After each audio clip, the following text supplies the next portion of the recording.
Hello and thank you for joining me for some Saturday night crafting. My name is Sasha Reed. Tonight I've got a really fun one for you that was kind of an oopsie. I was trying to go for one technique and ended up with a different one. We'll see which one's your favorite, but hopefully you will have some supplies to do this at home as well. I'm using this large background stamp, but any stamps will do if you've got a background stamp, or if you don't, you could use multiple stamps, just kind of all stuck together on a stamp block or on your stamp platform, or stamp them individually. It doesn't really matter, but we want to fill the background up a bit. So I'm going to stick this in my stamp platform. In my video here, I stamp it just once, but after this one, I did do all the rest of my card fronts with a double stamp. So I stamped them twice with the embossing ink, and I'm using clear embossing powder. So whatever cardstock you're going to choose to use, if you have clear embossing powder, you can use that on all of them, as it will keep your cardstock color the same throughout the whole entire technique. So tonight we are working with an oldie but a goodie. We are doing the embossed resist technique, and hopefully I will be using something that you've got in your stash as well. So again, like my previous video, I've got a whole bunch of different variations and options for you to hopefully catch something that you've got that you can use as well. So we're starting out by embossing our background image in the clear embossing powder. So I'm going to heat set that with my heat gun.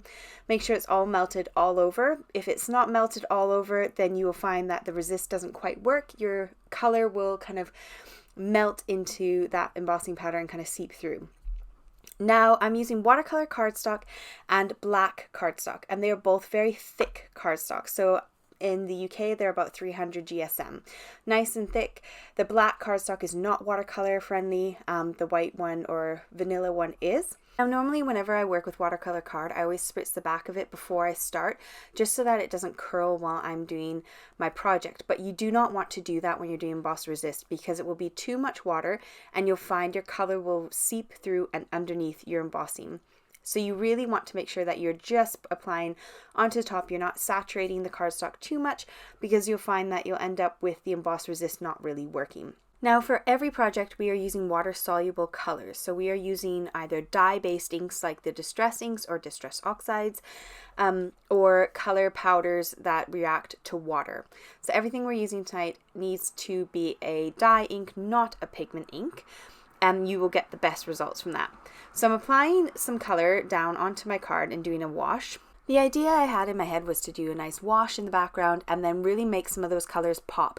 So I did a very diluted wash with a big fat brush as the background, and then I'm taking a finer detailed brush and I'm picking up more saturated color and putting it right over the top.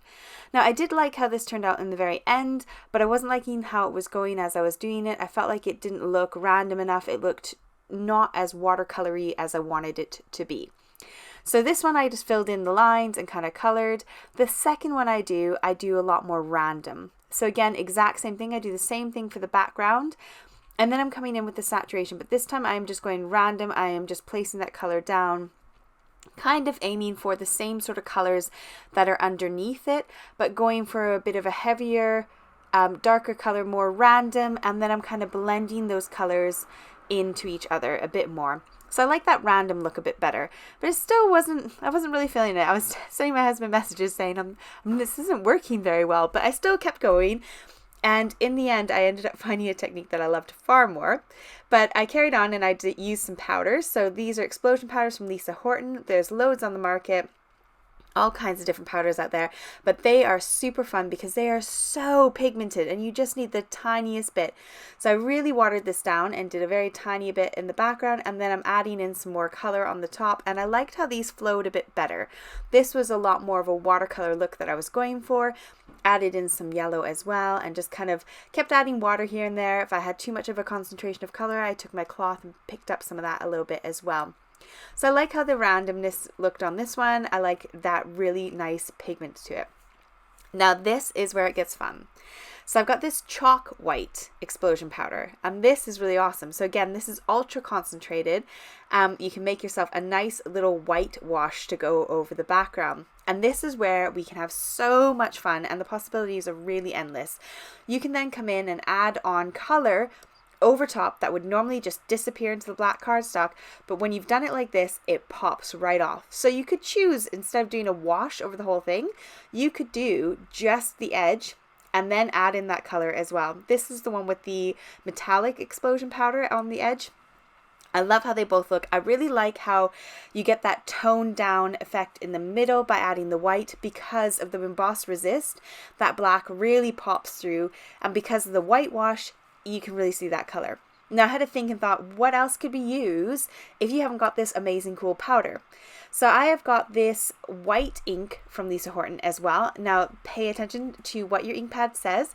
This is a dye ink. Now, most of you might have a pigment ink, which is like this Hero Arts Unicorn White. Those will not work. They're not water reactive. They won't work. You need to have a dye ink. Now, I don't know if Distress Oxides have a white in their collection, but the closest thing I've got is the milled lavender. So it's a very pale purple, and because it's going on black, you can't really tell it's purple, and it does a whitewash really, really nice as well. So on the left is Lisa Horton pigment powder. On the right is the Distress Oxide in the milled lavender. So you get the same kind of effect using a dye-based ink, which is water reactive.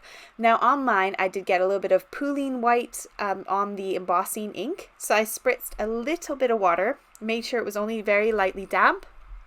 And then I went ahead and using my finger, I just kind of very gently rubbed over top of that embossing powder, and that took off all that little bit of white kind of splotchiness looking, and then it made those black lines really pop as black again. So that's a quick little tip if you want to get rid of some of that white. If there's too much of it and it's looking really chalky all over, you can just rub off on the resisted areas.